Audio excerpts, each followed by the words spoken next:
정부가 최근 민간단체들의 방북 신청을 잇따라 승인하면서 민간 차원의 남북교류 활성화에 대한 기대감이 높아지고 있습니다. 이에 따라 남북 불교 교류도 한층 힘을 얻을 수 있을지 관심을 모으고 있습니다. 전경윤 기자입니다. 정부는 최근 대통령 직속의 통일준비위원회 발족과 함께 남북협력기금 30억 원을 대북 지원 민간단체에 지원하겠다고 발표했습니다. 또 민간단체들의 방북 신청도 잇따라 승인해 민간 차원의 남북교류가 활발해질 것이라는 기대가 커지고 있습니다. 이에 따라 그동안 지속적으로 신뢰를 쌓아온 남북 불교 교류도 하반기에 한층 탄력을 받을 수 있을지 관심이 모아지고 있습니다.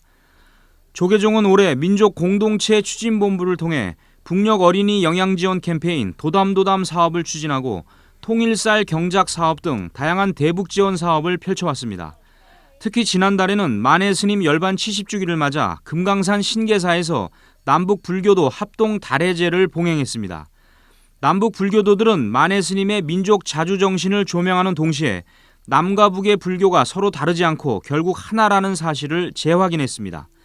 조계종 총무원장 자승스님은 지난 15일 현정은 현대그룹 회장의 예방을 받은 자리에서 9월 인천 아시안게임을 전후해 남북관계에 변화가 있지 않겠냐며 인도적 지원, 금강산 관광 재개 등 남북 민간 교류는 핵 문제와 분리해 논의해야 한다고 강조했습니다.